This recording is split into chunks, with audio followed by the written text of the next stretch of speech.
Yo, welcome to another wonderful episode of Trip Off This, a podcast where we talk about wild things for you to trip off. That's music, politics, games, tech, really whatever we want. My name is Tevin.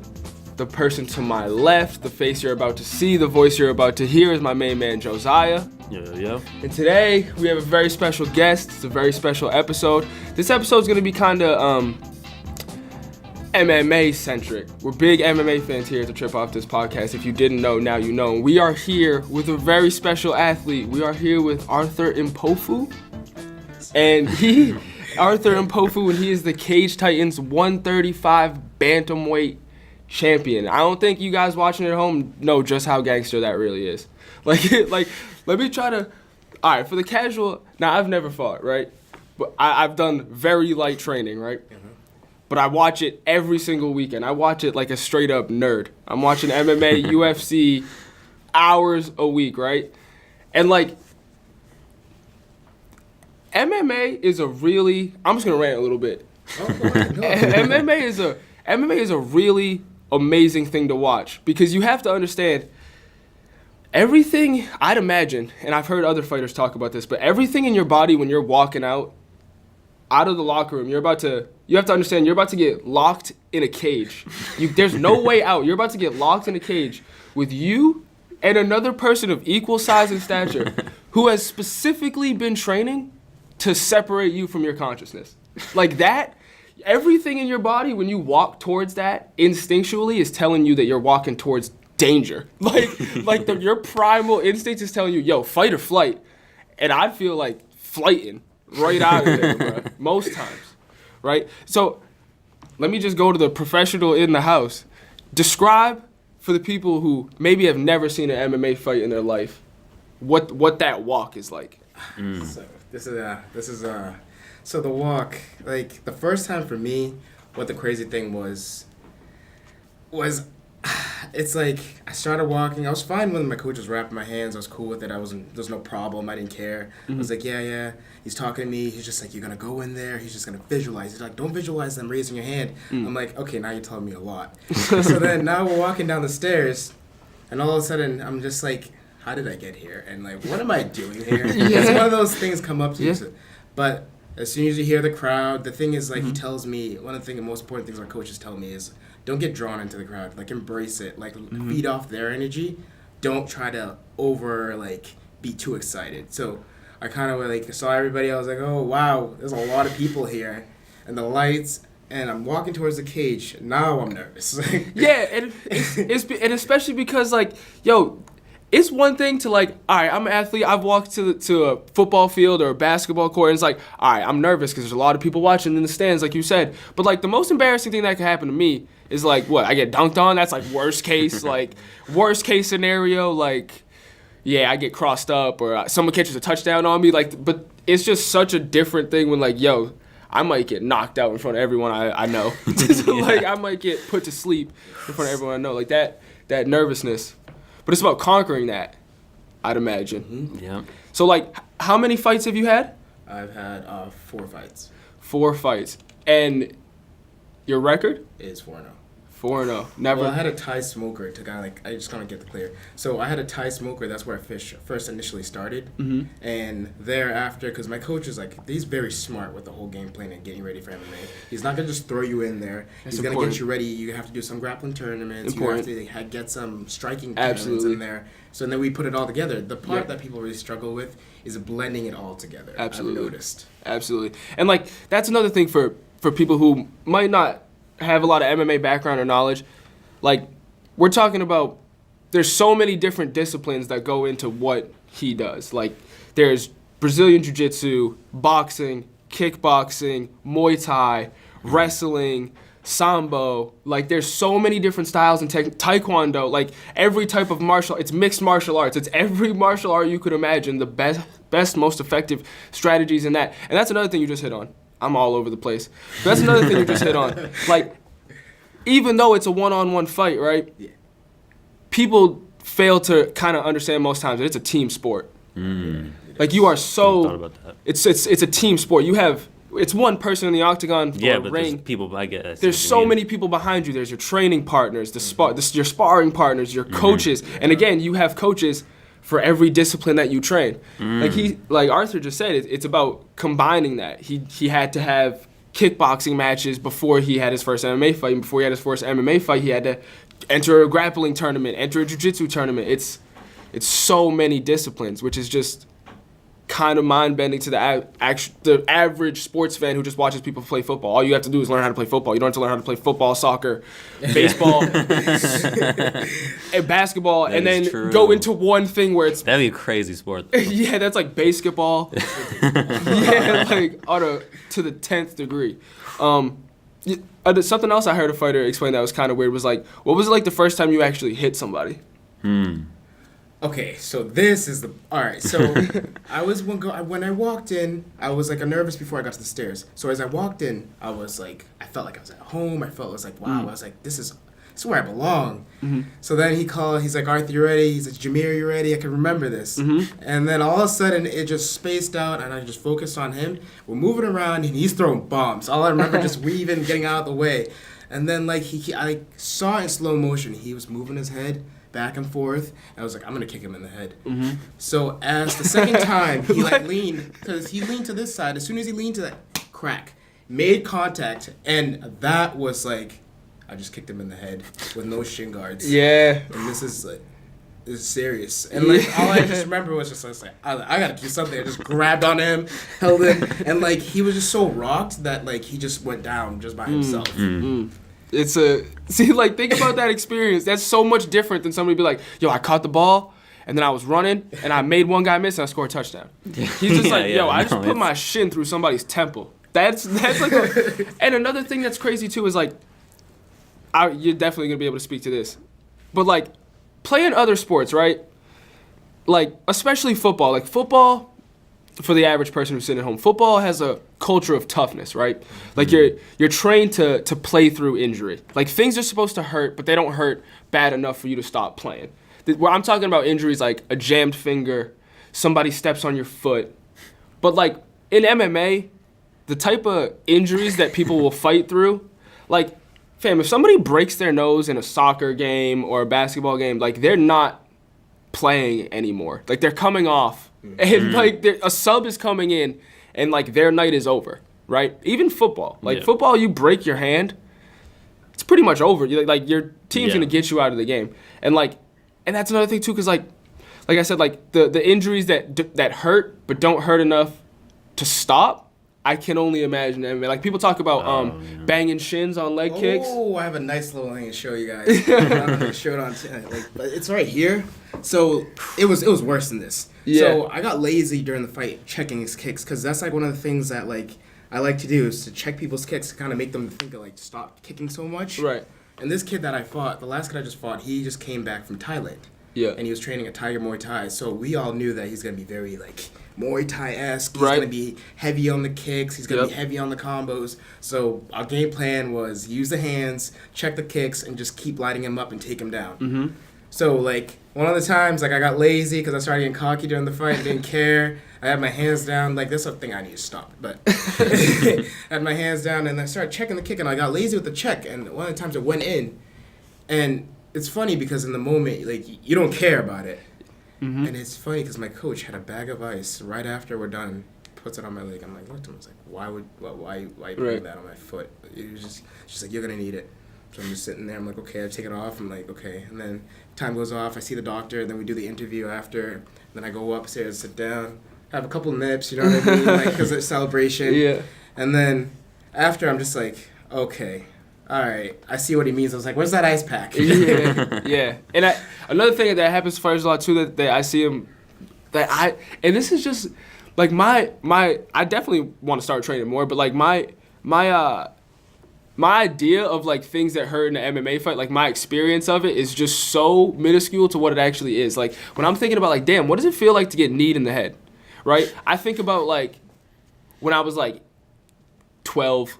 11, like wrestling with my cousins, and one of us like accidentally kneed us in the head or something, or you know what, like accidental headbutt. Like you ever be wrestling with like a nephew when you were like 7, and you guys headbutt, and you're like Fam, playtime is over. I'm broken. As like a 9-year-old, like I see fighters headbutt all the time, accidental, and I'm just like, yo, I know that hurts, bruh.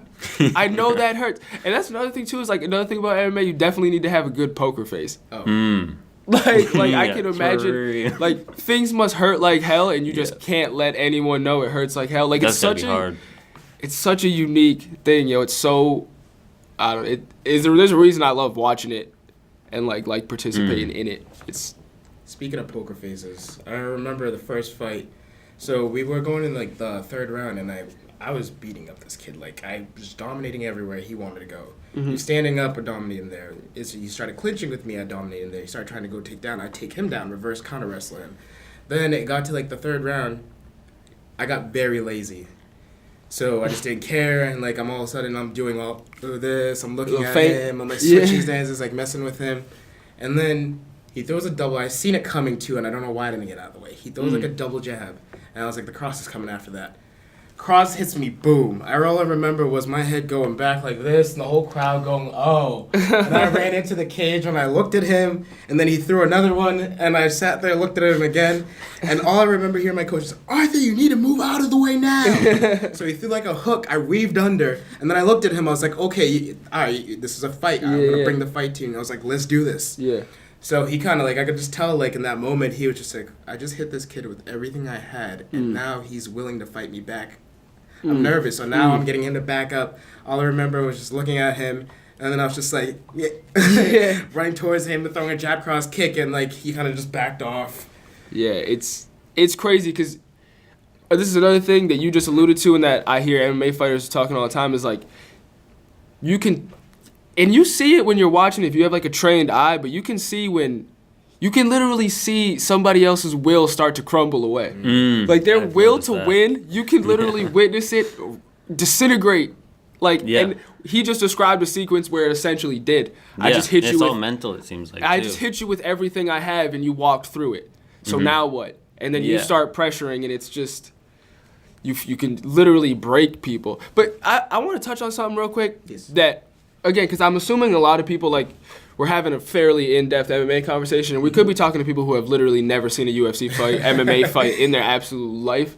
And I mentioned something at the start of this episode. I said Arthur is the bantamweight 135-pound champion. And I think some people don't understand that, like, MMA fighters don't walk around at the weight that they're a champion typically, right? Now, I don't know how much Arthur weighs, but I'm just guessing, right? That, like, I kind of want to get your take on weight cutting in the sport, right? Because, like, for the people at home that don't know this, we have, like, the idea is that you lose as much weight as you can and get as small and as shredded and as thin as possible, men or women's, to get to your fighting weight. For example, bantamweight is 135 pounds, but you might walk around at 160, and the goal is to be as big and as strong at your division as you possibly can be. Like, if you fight at your walking around weight, you're going to be fighting people who typically walk around much heavier than you and are just cutting the weight to meet you at that middle point, if that makes sense. Now, I bring this up to ask Arthur's thoughts on it because it can be a dangerous practice, obviously. People are cutting, weight cutting is the practice of essentially wrapping yourself in 10 robes and sitting in a sauna and dehydrating your body and trying to get all the liquid out and like drying out your muscles to like make this weight in like a unhealthy way at times, especially if you come in, if you're trying to sweat out 10 pounds in 2 days, you're gonna have like serious problems. Now, so could you speak on that, like how you approach it, and how, if you've ever seen, because there's stories all the time about people passing out mid-weight cut and like because you're pushing your body to the literal extreme. And that's the crazy thing too, is let's say Arthur drains himself of 15 pounds, for example, within a day. He might only have a day to replenish that. He's fighting 24 hours after extremely putting your body in essentially a survival mode where it starts eating itself to sustain energy. So could you touch on that? Like, so I have like a really good of like staff and crew around me. That's what the team sport. I have like, I have a nutritionist, and what we use is I don't know if you guys know who George Lockhart is. George Lockhart is the UFC nutritionist. Okay. He deals with everybody's weight cutting, so that's professionally done. So I have that in my arsenal, so it's cool. So what I do usually is the way we cut, we try to make sure we don't cut a lot at once. It's all little by little, but we make sure you get to like your shredded form, and then we make it like a 5-pound cut. We never try to cut like 10, 15 pounds in one day. Yeah. People do. It's crazy. Yeah. And the thing is, though, I have like a really good like system going on, but like I'll go to weigh-ins. Like the first fight I had, the kid didn't make weight at all. And like so my thing was I was just out of it. I was just like, oh yeah, it's okay, it's whatever. We'll just fight. Doesn't matter. Thank God, one of my training partners and coach Jeff Perez, and my nutritionist were with me, Jacob Weeks. Yep. And they were like, go make him run that. So that made him more tired. So while I was rehydrating and getting everything back in my body, this kid was still depleting himself. He was running. Trying to get the weight off. Yeah.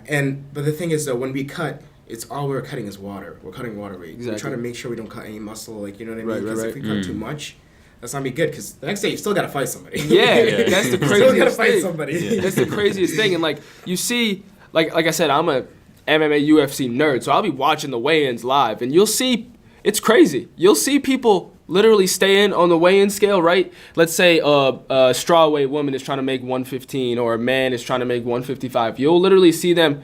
First of all, they're completely naked because they're extremely close to the limit, and I mean they're on the scale shaking, trembling, looking flush in the face, looking sickly, and you're Yeah. like, yo. First of all, most of them do eventually make weight, but if they do, you still have to understand that person's about to get locked in a cage. They ain't about to take time off and replenish. You have a limited amount of time to gain that weight back. How big are the divisions between how much you can weigh? Well, it's organizational. It's different organization to organization, but like at large, like what it is in the UFC, which is I would say is probably like the baseline. You have like mainly 10 pounds in between divisions. Like you have men's flyweight 125, bantamweight 135, featherweight 145. So they just think 5 pounds would be too many divisions or something? It can be. It gets like boxing. You have like a million belts, essentially. Gotcha. Instead of like... I think they're trying to add a 165 weight class. That's And like they're the gonna newest take thing. off, the 125, which is interesting. Yeah. But there's like so many still like people who are still fighting for that 125. I agree. What the UFC is doing with the 125-pound division, we could talk about for a long time. Because like they're getting rid of it ever since Demetrius Johnson lost. It's a whole thing. But yeah, it goes to 155 lightweight, and then it goes to 170 welterweight. So that's 15 pounds. Then it goes 15 pounds. It's pretty much 15 pounds from there on up. Because after welterweight at 170, it goes to 185 at middleweight. And then you have 205 light heavyweight. And then you have 225 to 265 as heavyweight. Are any more popular than others? Yeah. I would 45, say. I would say, is very popular. 55. Yes. There's a lot more males that size. Right. So they're Okay. cutting probably from like 180, I would think. Then there's a lot more males that weigh 180 pounds. So they're Right. cutting down. Okay. Into that. Right. And you have like the biggest selection of athletes. Like the average Yeah, American man that makes sense. can get to 5'10", 145, or 155, and that's your talent pool is like the divisions are so stacked. Like in the UFC, like honestly, in my opinion, like the top 10 in 155 are absolutely world class. Yeah. And any single one of them is top of the world caliber Yeah. athlete. That thing you posted about Russian MMA fighters and how they like have a very crazy win rate. Oh yeah, like They do. yeah, I saw a stat that said like it was like Dagestani MMA fighters. Yeah, a Like specific region. Very specific region in the Very Caucasus interesting. Mountains of just their win percentage in MMA, professional MMA is like 88% amongst like Outrageous. 20. Yeah, and it's crazy. And that's another great thing about UFC is it's such an international thing, right? Like let's see if I can equate this. Like obviously North America is known for, American football, right? And it's crazy that throughout the world there's all these regions that are known for very specific disciplines in MMA. Like obviously Brazilian Jiu-Jitsu, like Yes. obviously, and those Dagestani fighters we were just talking about, they're just all sambo killers. They're all Yeah. wrestling just monsters. Their Stunts. wrestling is just next level. So like, it's just interesting to see specific regions of the world have specific talents that they bring to the sport. And that's the crazy thing too. Like, first of all, let me just say this. I know some of your coaches, right? Like Mike Bromberg. Really? Yeah. And like, dude, you train with like Coleman sometimes. You know Coleman? Yeah, He's in and out. to. He's in and out. He's in and out.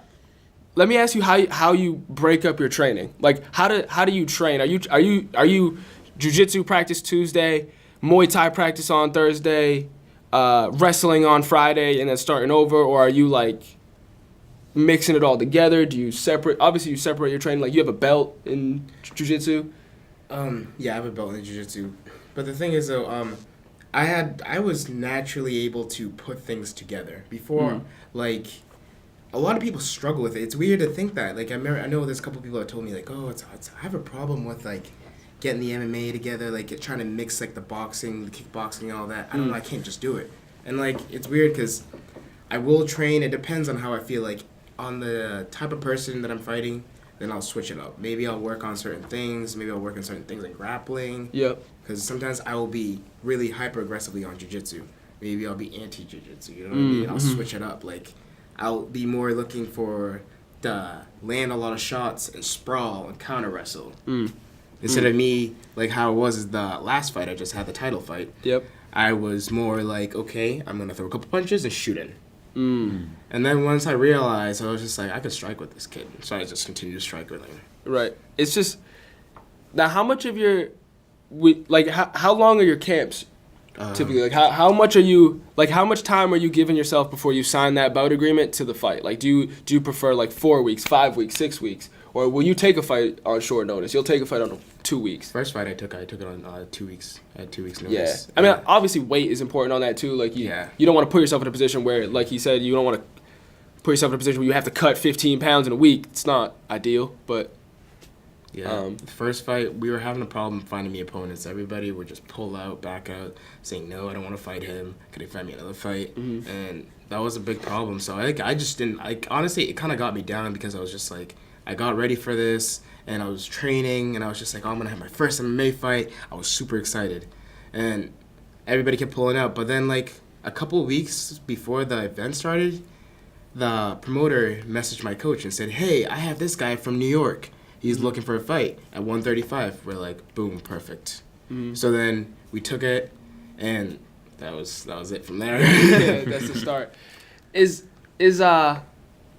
Damn, it's so crazy. It's so crazy. Like, again, like it, like you definitely see it a lot, especially like in a situation like yours. Like, it must be so hard to get a fight. It must be so annoying, like you said, with people pulling out, like, and just dealing with that process, because I can't imagine. Let me ask this: how much does your training and fighting MMA like overlap with like your personal life? Like, because I can't imagine that is like a completely easy thing to mend together. It's a very hard thing to mend. Actually, because it's funny just talking about that, because we were just talking about that today.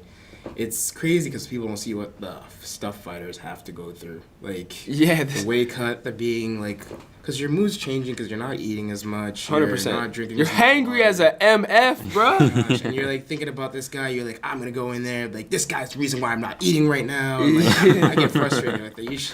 It gets pretty bad, but and it's cool to have everybody else that fights around you, and like it's the support system that helps you get through it. Yeah. If you don't have the support system, it's very, very hard to do it on your own. I can imagine. It's not a solo sport. You need a team. You need a whole ass team. You post the best looking food. Oh, is that when you're cutting? Oh, that's when I'm cutting. I'm thinking about food the entire time. Yeah, it's crazy.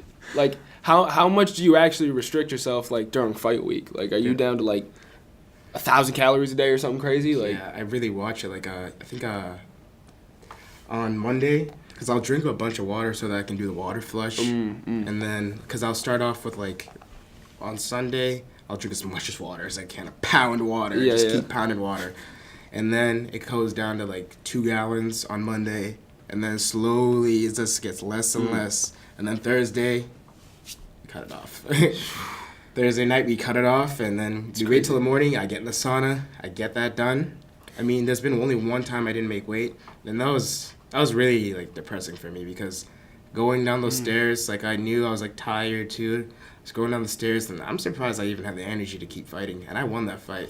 But going down the stairs, like this is where like Didn't feel it's right. crazy. Yeah, it's just where like you're mentally like if you just tell yourself something to do and like you just pinpoint that like I'm gonna win this fight, I'm gonna keep going. That's what I kind of had to tell myself. But when I'm walking down the stairs, all I remember was just like looking at my coach and like just looking at him and like telling myself like I'm gonna lose this fight. Like that was like wow, wild. I'm about to get beat up in front of everybody right It's now. wild.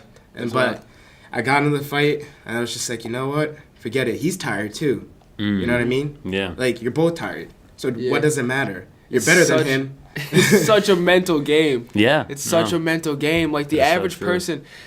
person, and a lot of people joke about this, like on Twitter and shit, that like, there's a lot of like, just bleed MMA fans, right?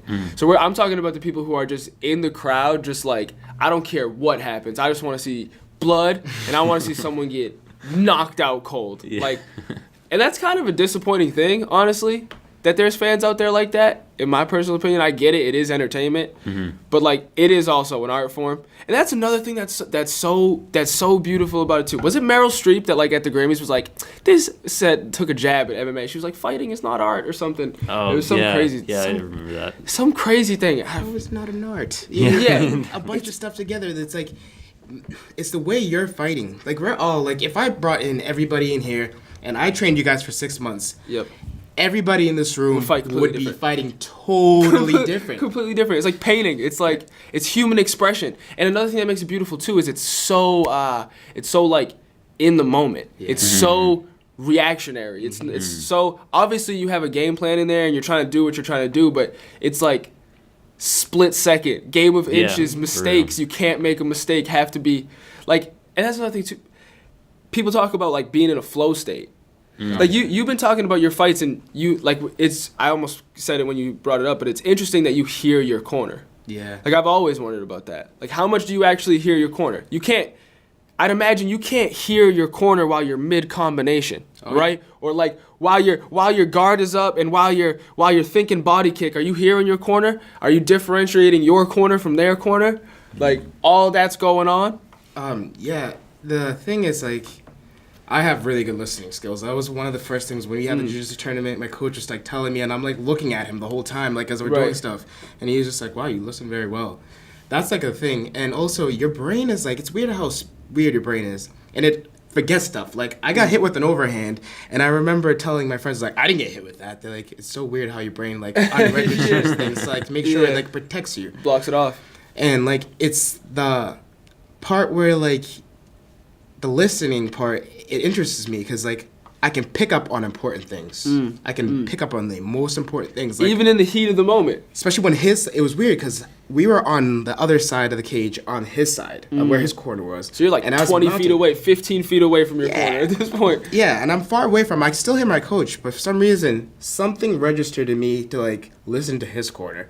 I hear his coach saying, elbow knee escape, and I was just like, oh, thanks. Okay, so this is what he's going to try. So I pulled up his elbow and I got higher up and mount, and now the kid's looking at me like, oh, you heard that. Yeah. Yeah, it's crazy. It's such a mental game, yo. It's so fascinating, especially because, again, we're talking about just two people going in there and fighting, yo. I'm going to try to separate you from your consciousness. I know you're aware. That's actually a good point. I just stumbled upon it. How often do you like to fight, or would you prefer to fight? And how what's been the worst like obviously you're 4-0, ain't took a L yet, so it ain't nothing crazy happened, but what's like the worst you felt the day after a fight? Like I felt like trash after football games, and that wasn't shit if we're being 100% honest. Like I was straight. So how often do you want to fight?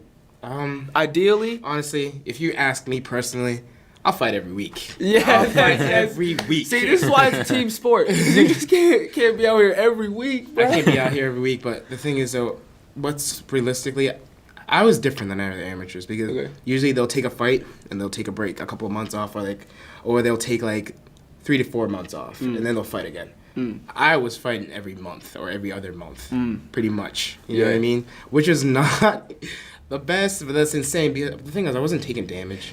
Yeah. And they just kept giving me better and better people. So I was just like, as the time goes on, probably if I get to the UFC, once I do get to that point, I'm going to have to start picking my fights a little bit better when I fight. I would love to fight, like, probably this year. I think I started MMA probably like 6 to 7 months ago or 8 months ago. Whoa.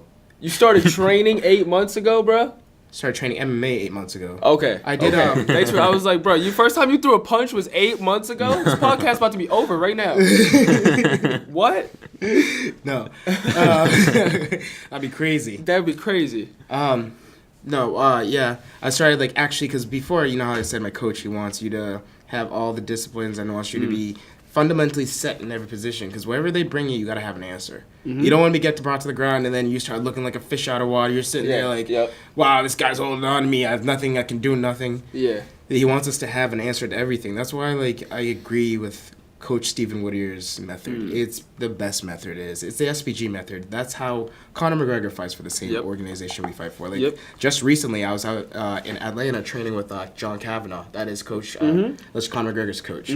That was really cool to see how he does things, and it was interesting because I was learning a lot from him, and I got to know the guy too. I don't see. This is something I don't know. He just name dropped John Kavanagh, right? And that is Conor McGregor's coach. When Conor McGregor fights, John Kavanagh is in the corner, is the one coming into the octagon. I just want people to understand, we talk about our guests a lot, right? How we're always oh, we had a musical guest on, listen to their music before they blow up, because you don't want to be a hipster and say, oh yeah, I was listening to them way back in the day. This is another example of yo, pay attention, because the people that he's name dropping, if you don't know MMA or you don't know UFC, SPG is one of the best gyms in the world, and that's really not disputed in the MMA community. That's widely accepted. And John Kavanagh, I'm trying to think of for these people that are just Patriots fans that just do nothing but just praise Bill Belichick, who's the John Kavanagh of the NFL? The John Kavanagh of the NFL, or I'm trying to think of a popular sports mind that I could equate to John Kavanagh. John Kavanagh, it's so hard. It's so hard. I got to form it like an SAT question. John Kavanagh is to MMA what John Madden is to football. Except John Madden's obviously hella old. But John Madden obviously a great X's and O's strategical, tactical mind when it comes to football. John Kavanagh is that when it comes to MMA. I just wanted to clarify that, because again, I don't think people understand sometimes the gravity of what's kind of being said here. So what's the path to the UFC? The path to UFC? Well, it's a good question. Doing a great job right now with this. I'm trying to keep on. So I try to just take pretty much whatever fight I can. I try to take the toughest person, the top-ranked person. Right now in New England, I'm ranked the 4th. Wow. So out of all, and there is, I don't know, what I saw, there was 500 or something. And active fighters is 200 or something active fighters right now. And I'm one of the best in New England for the active fighters. So I just try to keep putting myself up there and putting myself on the line for things. I try to take the best thing, the toughest person. I never I was the type of person that would never shy away from something. If it was tough, I would go straight towards it. Even think about that mentality. Not to cut you off, bro, but I don't know many people who ask for the hardest shit. If I ask you who do you want to play one-on-one against? Basketball, this lineup of kids. Are you gonna pick the 7-foot freak of nature that's clearly good at basketball, or are you gonna pick at the short kid who just dribbled off his foot on the side? You're gonna be I'll play him one-on-one. Imagine having the mindset of nah. Give me that guy. That's the type of mindset he's talking about. All right, go ahead. So the path, the journey is taking the hard fights. It's taking the hard fights. Right now as an amateur too, it's when you really want to test yourself. It's really when because the amateurs is when you never know anybody when the first time, especially when my first fight, that's true. Nobody really knew who I was. They're okay, this is an amateur, he's just starting off, this is his first fight. What is he gonna bring to the table? And after that fight, they're who is this kid? I remember watching the video after. They're this kid came out of nowhere. Yeah. And which is cool. Yeah, no, the video is very impressive. Oh, you watched it? Yeah, I watched the video. It's Josiah asked the question so how do you get to the UFC, right? And I feel that's a really hard question to answer because is there no defined pathway? Do you get There's invited? exactly. There's no defined pathway. So like you can say, how do I make it to the NBA? It's obvious. Play at an elite school, go to college, kill it in college at a major basketball D1 school, enter the draft, get picked, you're in. And obviously in MMA, it's like extremely more convoluted and complicated. I'm going to bring up something real quick along this line. We can talk about the path to the UFC because obviously, and it's happened for kids around here. Like, it's happened for kids in Arthur's position. Don't think that this is some pipe dream that ain't never going to happen. Like, this is very realistic.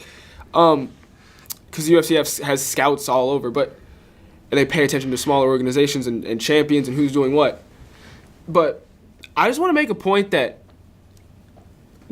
people, again, might not understand because we're saying UFC and I'm comparing it to other professional major sports organizations like the NFL. I would like to point out that MMA fighters are criminally underpaid, specifically in the UFC. All right? Like, I love the UFC, watch it every weekend. I'm a fan. I buy the pay-per-views. But, like, in the NFL, the NBA, there's unions and players associations that negotiate and bargain for bargaining agreements that are like... Are they contract employees? Yeah. Yeah.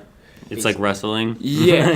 Yeah. And it's like... Okay. Like, the players in the NBA and the NFL get 51% of the general revenue of the organization. Yeah. And in the UFC, it's roughly fighters getting... They're technically freelance or something, right? Yeah, they're technically subcontractors. Like, they're treated like subcontractors, not actual employees, which is a major problem. And, like I said, they only get... The whole pool of fighters in the UFC only get 25% of the revenue that the UFC generates, as opposed to the NFL, MLB, or NBA that the players get. The player pool gets 51%. At least the majority. You said there's other organizations. Are there other ones that are better? Well, they're better, but that's really not the issue because they're smaller. Yeah, okay, I got you. So, like... Because you're getting less money anyway. Yeah, that's... half of that much less. Yeah, it's kind of a... I just really wanted to point that out. It's kind of an insidious practice. Like, again, because what LeBron James is leaving on the floor Sunday is a lot less valuable than what a fighter can leave in the cage. And that's, like, important to reckon with. And that, since we're kind of on that, like... What was the worst you ever felt waking up after a fight? Like, have you ever, like, and this is something that happens in football a lot, and I'd imagine it's not an SBG of all gyms, but, like, knowing your body, like we know that, like, brain injuries, we're talking about a sport that could very possibly lead to brain injuries later in life. Now, my stance on this has always been, we're here for a good time, not a long time, okay? We're on a floating rock, hurtling through space, right? If you want to do something that potentially could harm you, bro, do it. Like, I have no issues against it. I want to do it. I want to box. I want to train MMA. I have no problem with that. But, like, do you think about that? Is that something that's, like, in the back of your mind? And like I said, you guys are training like professionals, like world-class athletes. So, like, you guys aren't taking unnecessary damage in the gym for free, which is just crazy. But is that something that's, like... Yeah, it dawns all our minds. The thing is, though, our coaches are smart. So I also trained up in Boston with Crew Mark Delgarati. So if you guys don't know who Crew Mark Delgarati is, he's the ambassador of Muay Thai. He brought Muay Thai to America. Damn. Which is so crazy. Which is so crazy. If you, like, we're talking about, I guess another thing, we're talking about fighting disciplines that have been around for hundreds of years. Muay Thai is from Thailand. People in Thailand have been fighting Muay Thai style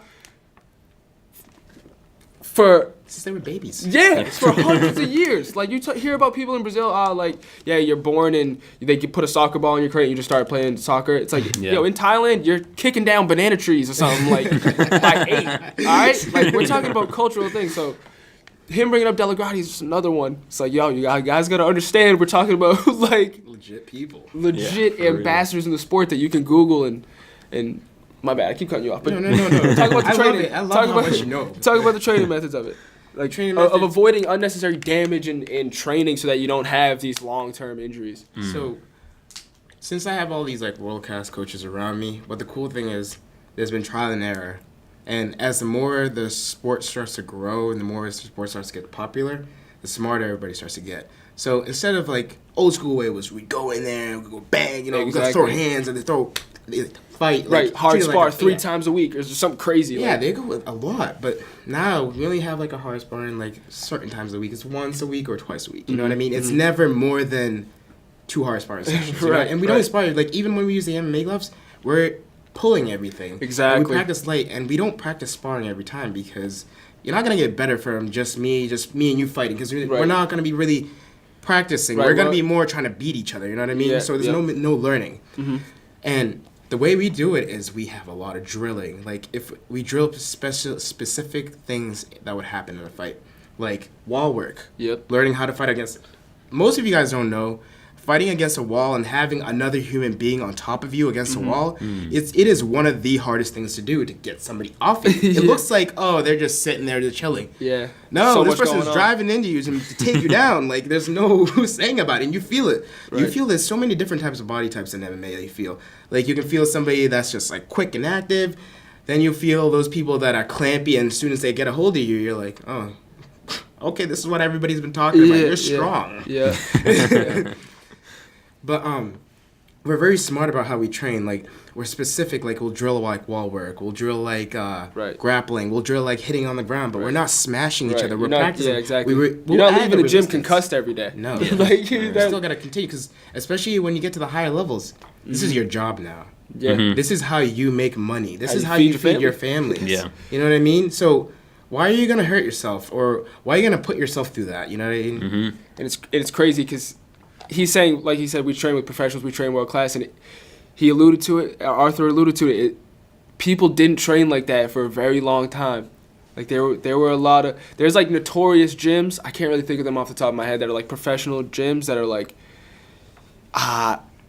Team Alpha Male. Yeah. Guys from Uriah Faber, T.J. Dillashaw, used to be Cody Garbrandt. We're talking about Look at you. We're talking about a gym that like it was dog eat dog. Like you were leaving there like banged up if you weren't up to snuff. And it was again, it's just so fascinating to see like how different training methods, who has the best, what is the best method? Maybe that is the best method. Maybe that does create straight dogs in the ring. Like it's a completely different thing. Now, this is a kind of a because obviously we're talking about different disciplines and we're talking about specialists and stuff, but like what was your path to MMA, right? Like a lot of people, there's so many different types of martial arts. We have people that start Taekwondo point fighting and then they learn the next discipline and then they learn the next discipline. But you always, most fighters I feel like revert back to whatever they learned first. Like whatever you learned first is your specialist. Like if you started learning jiu-jitsu, right? Like your instincts in a fight are always going to be to try to pull a triangle or an armbar or submission or a guillotine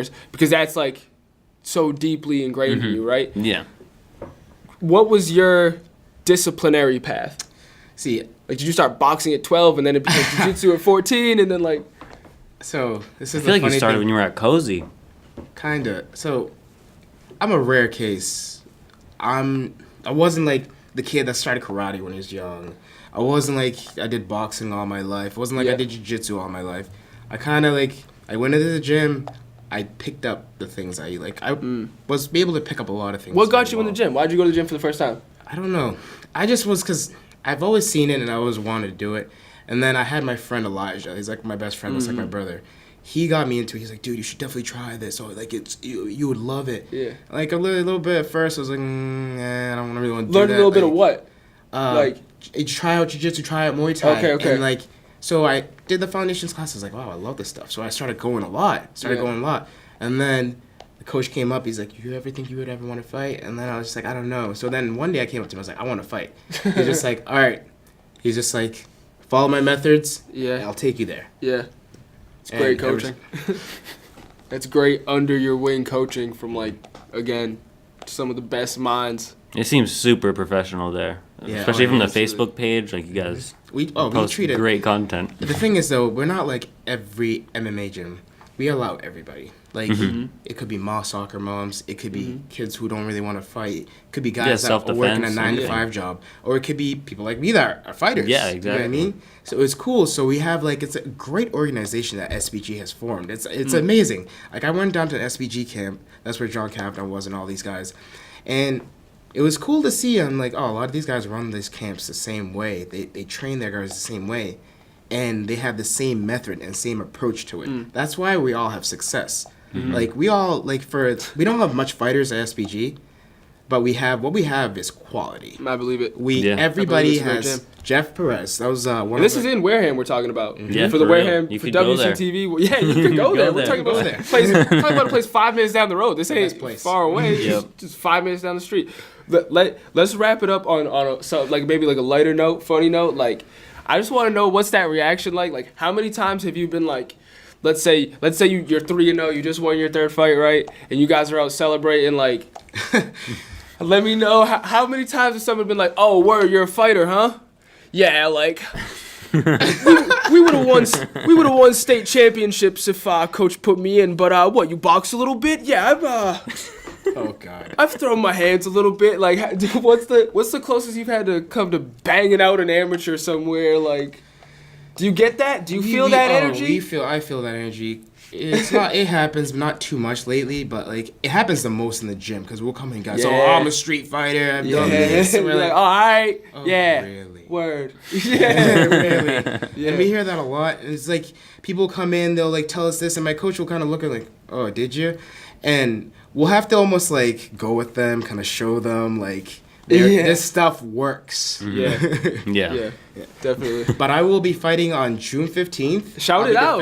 Defending my title. Defend it. Yeah, I'm defending my title. And First title defense. This is my first title defense. Let's so go. I'm pretty excited. This is going to be a good fight. Fam, Trip Off This is going to be in the building. Yes. Trip Off This might do an episode ringside. All right? Like, we might get... Arthur might hit somebody with a left hook, and we might get blood splattered on the Josiah's going to have blood on his white button-up. Like, this is crazy. Quick shout-out to everyone at WCTV. Behind the camera, making it happen, out in the offices, encouraging it, editing it. Salute to you. Arthur said he's got a fight June 15th. June 15th. Where's that at? Memorial Hall, Plymouth, at Cage Titans. It's in Massachusetts, so definitely advise you guys to be there. It's going to be a great night of cards. A great night of fighters.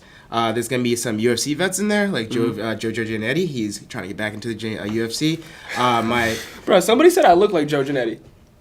I don't see it. Kinda. If I maybe. showed you a picture, there's a certain picture where I look just like Joe Giannetti. But yeah, UFC vet. He said it all. Yeah, a lot of my Not to partners cut you will be out. fighting there. Yeah. So it's going to be a great card because my training partner is going to be there. My friend Pete Luciani, my brother, he's going to be making Pete, his shout return. out Pete. You know Pete? Hell yeah, I know He's Pete. making his return. I'm excited Really? to see that. He's fighting June 15th? Yes, I'm All right, we in the excited. building. All right, Trip Off This. Excited. Signing off. Thank you.